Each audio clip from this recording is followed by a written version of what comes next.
Hey YouTube, it's your girl Kristen here on Christy Speaks. Welcome back to my channel. If you are a new subscriber, hi, I'm Kristen. I post all things from food, fitness, vlogs, you name it, I post it. And if you're a returning subscriber, welcome back, speakers. Today's video, I have a special collab from my YouTube and personal friend, Special Treasure. We're going to be doing a collab. I know the setup's a little different today. We tried to film this on Zoom, WebEx, Microsoft, all of that. And we had to give it to y'all the best way we can. So we're coming like this, long distance.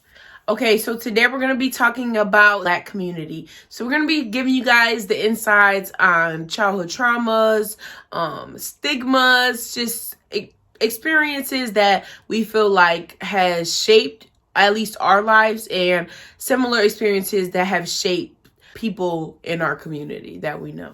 So first we're going to be talking about aesthetics. So I know growing up, the Black community alone has influenced fashion, the way a lot of people dress now. A lot of the high fashion or the trendy things that go on in today's world are started from the Black community. Air Forces, white old schools, gold chains that look from layered.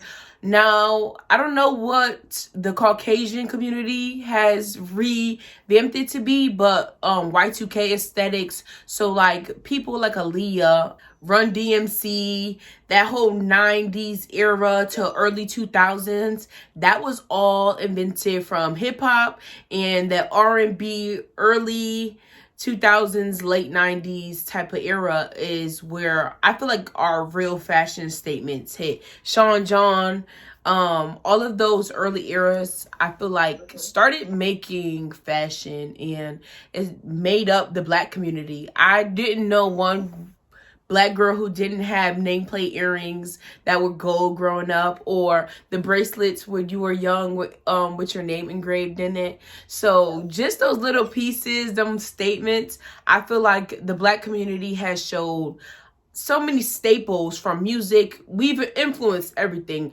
but especially from fashion, I feel like at least that is what I resonate being a Black girl. Those little accents, those little things that I feel like made me in a way. It's crazy that I mean people like on TikTok, Instagram, they think that they're not to like shut down how they feel, because they got the right to feel confident in the clothes that they're wearing. But it's so important to us because it's the way that we decided to break out of our shell of being sheltered from even like the 70s. Like girls were not, I mean, you can look at like the Black Panthers, they were expressing themselves, but as a whole, cover up. Like, you know what I mean? You got the long dresses, not to shut them down, but you didn't invent that. Like, you don't even understand the importance of the fashion statement that you're making right now. I agree. And it's not coming across as like as bold as it would be from a person of color. Mm-hmm. And that's just a fact. Like, I don't even think that's debatable. But yeah, the whole, like you said, Aaliyah is a big thing, rest in peace, because she was such a powerful person, I think, when it came to fashion. And the girls that we see now with, you know, the Tommy Hilfiger, little things on her, like, you know, the boxers pulled up above the jeans with, you know, all that kind of stuff. It is so, to some people, it's just cute. Like, oh, that's cute, I want to rock that. But they don't understand that that was her way of expressing herself. If we talk about, you know, like you said, the aesthetics stemming from childhood, I feel like the typical black little girl is being told from the jump how to dress, how to act. As a community, the Black community, we were covered up from the beginning of time. And even to go a little bit deeper, females covered up because, I mean, let's go back to slavery times.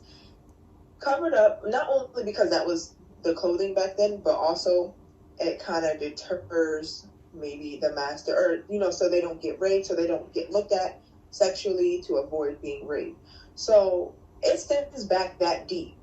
And females and the Black community as a whole around the 80s and 90s are finally finding their voice and ready to express themselves the way they want to, you know, based on the clothes that they're wearing. So people don't understand that it's really, really deep to us, and to just go into, you know, like I said, it's historical. So the way that we're being raised to cover up.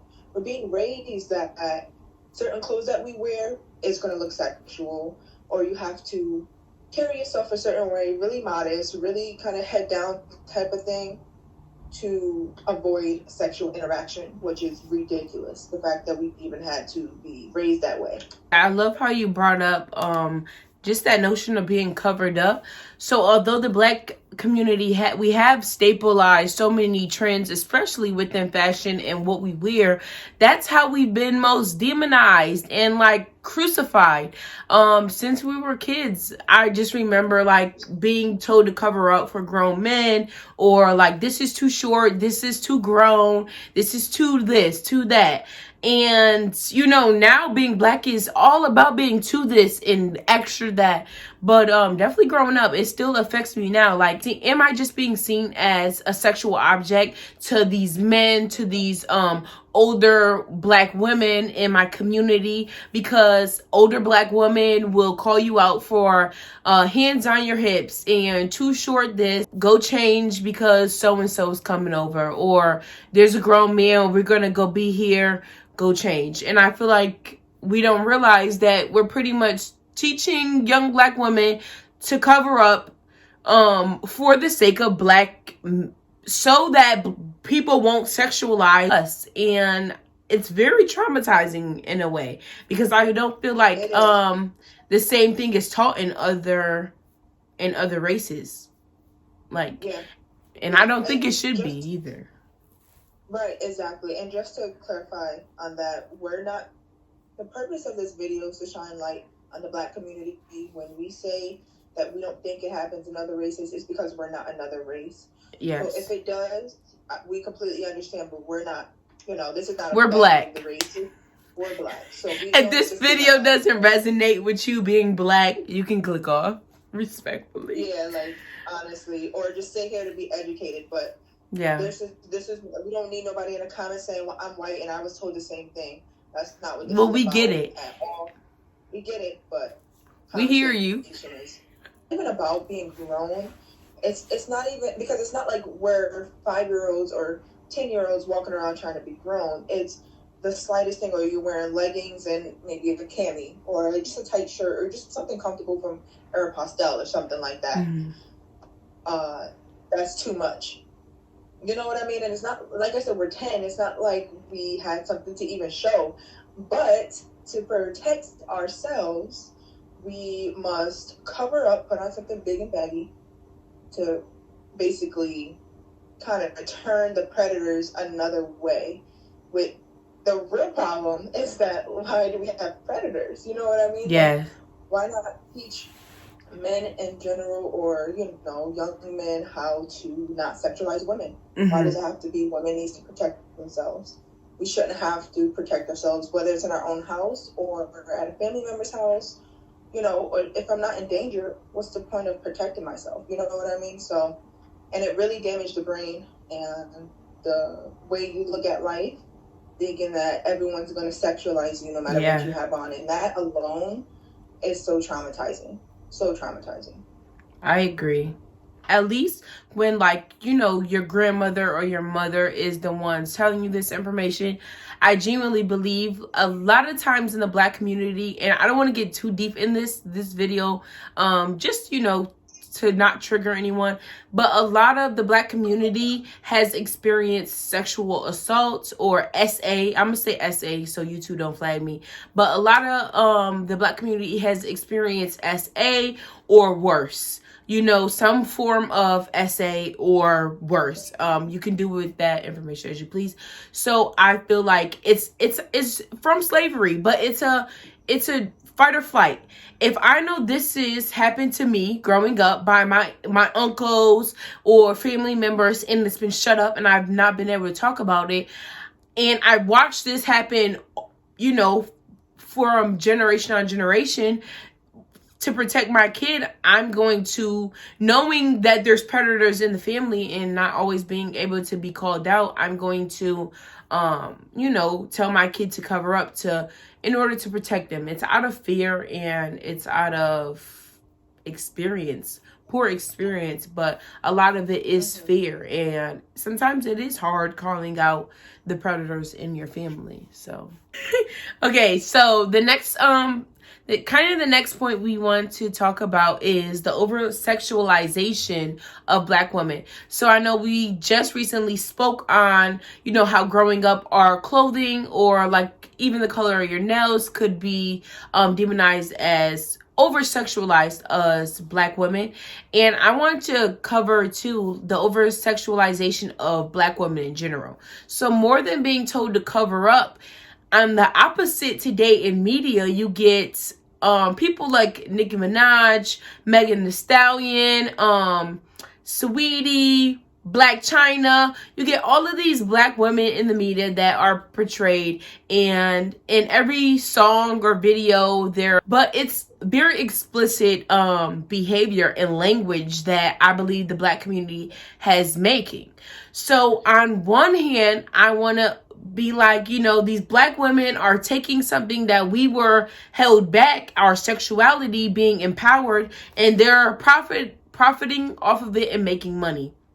But on the other hand, you notice that white artists never had to reveal themselves or be over sexualized in any song or video in their professional field as having good music or good quality. But I feel like in the Black community, if sex is selling, when we showcase Black women in this light, it reflects that Black women are only quote unquote good for sex. We're only good for our bodies and our features, for the WAP. And this is what men look to us for. And this is also what other females of our own race and other races stereotype us to be. Ooh. It's not that it's a double standard, but like in one voice we're like, yeah, Black girl, make your money, take what you were told to hide and show it out and be you and express yourself. But in the other way, it's like we're kind of giving males a reason to come after us, which is almost like this is how we were trained to think. You know what I mean? Which sucks, because like we should not have to hide ourselves for men. But at the same time, in the same voice, we're saying you're giving them a reason to come after you, or you know, speak about your body and not hold you to a level of respect or anything like that. I feel like people might find it hard to, quote unquote, respect them because these are the images put out, which is the problem in themselves, that you can't just respect the art and you have to like take it with the person. So I feel like that is really big within the Black community. And I don't know if it will ever be fixed. I feel like this is something really that has been engraved since slavery. And it's such a toss in the air.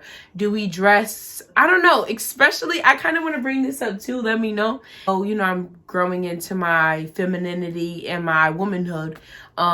So I used to watch like a lot of like Black women femininity talks on YouTube. I'll try to, I don't know, link a few maybe down there. And oftentimes I hear a lot of like these Black femininity talks that are teaching Black women how to be Black high class, high value women. It's telling us to cover up. So, you know, like the cute sheen dresses with the cutouts and the Fashion Nova short dresses with the heels.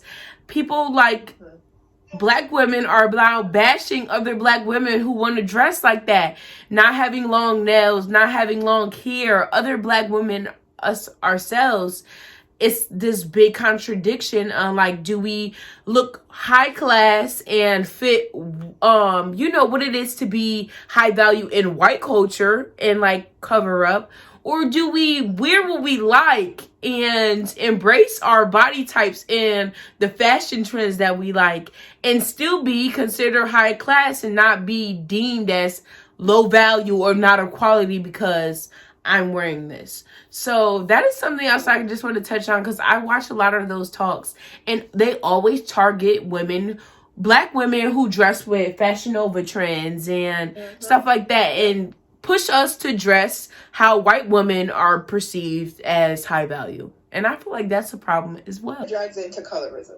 Let's go ahead and pull that right on in. Yeah. Because let's take Beyonce and let's take Megan Thee Stallion. Beyonce and Megan Thee Stallion, the way that they dress is similar whether you want to fight it or not. When Beyonce was younger, even now still, she wore short dresses, booty shorts, crop tops, all that kind of stuff. But I've never really seen her be sexual. Yeah, she's a beautiful woman, but I've never seen her been sexualized the way that Megan Thee Stallion have, and they dress similar. It could possibly be, this may be the argument, it's the music. That's what I was going to say. Sorry. Yeah, it could be the argument that it's the music. Those are two things that separate them.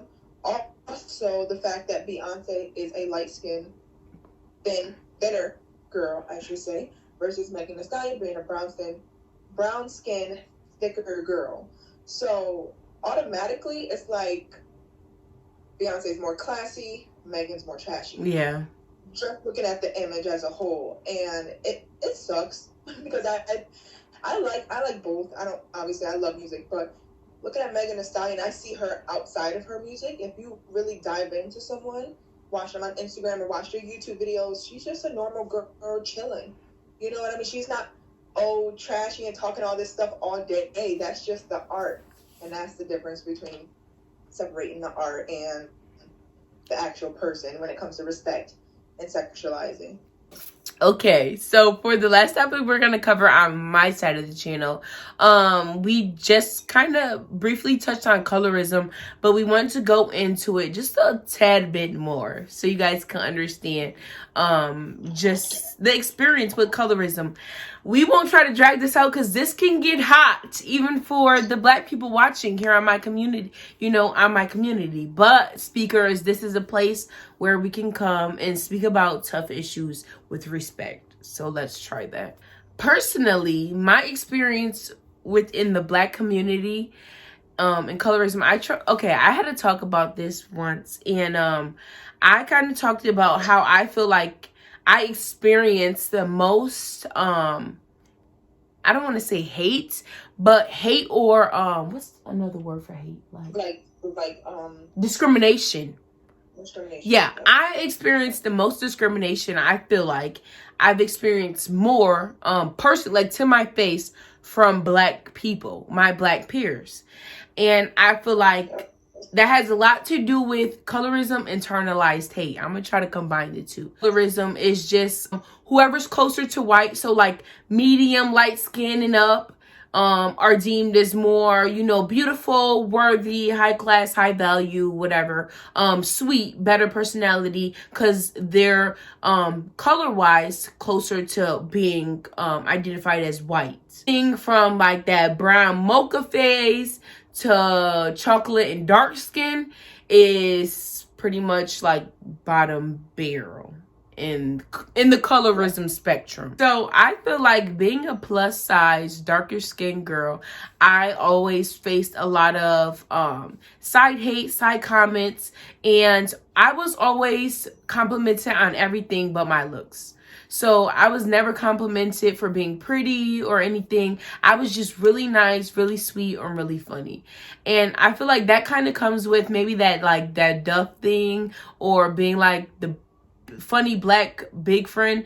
I definitely got that a lot. But like the hate I would get from other black women was kind of astonishing.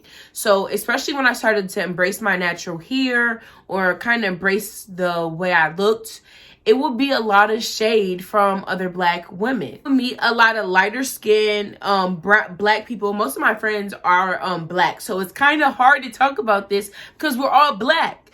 But I have lighter skin friends on the lighter skin of the spectrum, or who have texturized hair. So what it is to be demonized to, you know, be black with good hair. So much praise for their features, even growing up and stuff. Praise for the features that similar I have good lips and stuff, but because they were of a lighter complexion or they had a good grain of hair, I feel like other black people would put them on the pedestal. Both black women, other black women and black men would put these black women on a pedestal and kind of ignore me, ignore women who look like me around. And any plus size or darker skinned girl watching this, I'm pretty sure you've felt that experience where not necessarily nobody would bash you, but sometimes people just wouldn't even address you. You would be dismissed, or I would oftentimes have a lot of people come up to me to get to my friends. You know, like to get too close to me, to get to my friends. So it's actually kind of hurtful being in those positions where you recognize, hey, I'm not getting the same treatment as my other black girlfriends, but it kind of becomes embarrassing or touchy to even speak on it because you don't want to be demonized as jealous or insecure or anything like that. But it is so deep rooted. I had a friend who told me they wanted to date people outside of their race so their kids could have good hair. I had friends who said they don't like girls who wear bonnets outside, or wearing do-rags or stuff is ghetto outside like that. So certain things we just put down in black culture, and black people putting them down because they themselves have internalized colorism and internalized hate for themselves and their culture. That makes sense though. Like it's true though. Like and people don't realize it. And to tie this back from the very beginning, when we talked about expressing ourselves, that's what fashion means to us. Because now, yeah, and like you said, there's points to make. Like, okay, let's start off with sexualizing. Check that off. That happened. You know, we're trying to embrace our sexual side. That's why we have artists who is expressing themselves the way that they are. And then we have the fashion. We're trying to express ourselves. But colorism, it hits so much deeper than people think, because it's not about the media anymore. It's literally our own friends. Yeah. It's not about the media. We see black on the TV now. We can't, and not to say we're complaining, because we're never complaining. We got to stand up for what we believe in. Mm-hmm. But we can't say anymore, oh, I don't see black superheroes. I have a black network because we have multiple. We can't say we don't see big black women because we see Monique. We see Lizzo. We have people on the media for our little girls to look up to. But now, how do we tell our little girls that, yeah, when you get older, you're going to have to understand that you're not as beautiful as the light-skinned girl. You know what I mean? Like, that's something that we got to fix internally within. We can't blame the white people on that. Yeah. I mean, they can say that they can, but no, we really can't. We got to stop doing that, especially when it comes to hair. And you can't control your color. But I want to touch on something you said when, you know, guys will come up to the darker, whoever they're not attracted to, and say, oh, can I get your friend's number? Like, or you can get mine. Like, you know what I mean? Like, what is, and this also goes into, like, everyone has a type. That's fine. You can have your type, but it's so deep-rooted, and you knowing yourself in a dark black skin, plus-size woman knowing that they're not looked at as attractive, and to be the one who to be the one that keeps having to be the wingman is honestly so mentally hard to deal with. Like, it's draining. And then you're just gonna be marked as insecure. Oh, she's so insecure. Like, come on, it's not even about that. You're making it into something that is not. Like, no, it's literally what it is. Like, you can't hide the truth. And same thing with the compliments. Oh yeah, you're so sweet. You're so funny. You know, like, but where's the "you're so pretty" card? Like, you know what I mean? Where's that compliment? Yeah. It's so stressful. And I don't have the same experiences as you. I'm not considered dark skinned, but I'm also not light skinned. This light is making me a little light. But I was gonna say, you look light skinned on my camera. Talking to a white girl at this point. I'm gonna turn this down. How about we just do this? They're gonna be like, Capper. Come over to my channel. Come over to her channel. I'm brown skin, so I can only understand from what a brown skin girl, you know, my experience is, and I've also felt the same way. It's just probably not as deep rooted because, like I said, like you said, there's a spectrum. So my hurt from being called, oh yeah, you're so funny, you're so sweet, and not being called you're so pretty, is not as deep rooted as yours would be, especially when it comes to growing up and then the media.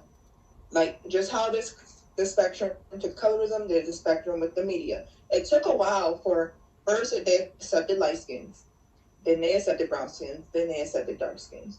So it's a different type of pain that a dark woman will feel versus a caramel, a brown skin girl versus a light skin girl.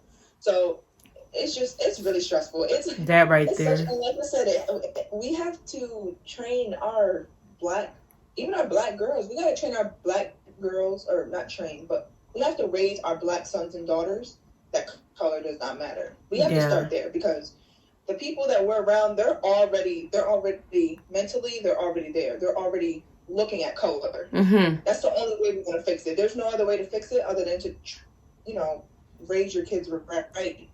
Get to the point where you start raising your kids right, because it's really hurting people out here mentally. And for you to walk around as confident, I'm going to just praise you real quick, walk around as confident as you do, as a plus size black woman you don't have texturized hair, you're super natural. And I know you don't wear a lot of makeup and things like that. And just being as natural as you are. So just to let you know, you're beautiful. I'm proud of you. I love you. I love you. It's just, and people, and like you said before, I think you touched on this when we spoke before, people are going to comment on your stuff and say, oh, you rocking that for a plus size girl. Oh, you killing that outfit. You rocking that outfit or something like that. When, how about I just look beautiful? Or I just look pretty. Yeah. Like, it's not about the outfit. It's about me. You know what I mean? And I think people be missing the mark. And it's so sad to see. It really is. Yeah. I hope one day we could get to that normalized way. I know we're deep rooted into it, especially being fat and especially being black.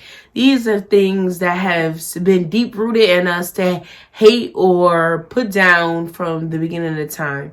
But that doesn't mean it doesn't hurt no more. And it's 2022 and I feel like people should do better and try their best to change. A lot of stuff is not preference. It's scared. You're just scared of society, what society will think of you. Okay, so I hope you guys enjoyed part 1 on my channel, hearing about our experience within the black community and things that has, made us and broken us. We're going to be doing a part 2 on Special's channel, so if you guys love this, please go check out her channel. I will have the video in the description box below. And if you're coming from her channel, then hi, subscribe to my channel down below.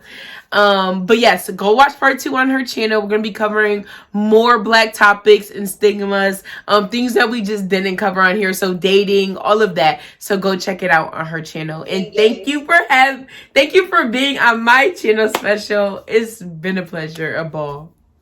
Thank you for having me. It's been so much fun. We got to do this often, if y'all like if y'all like these collabs, comment down below, give this video a thumbs up and share it to a friend, and we will do more. We'll just keep talking. We'll just keep coming with more. But that's all we got. We out.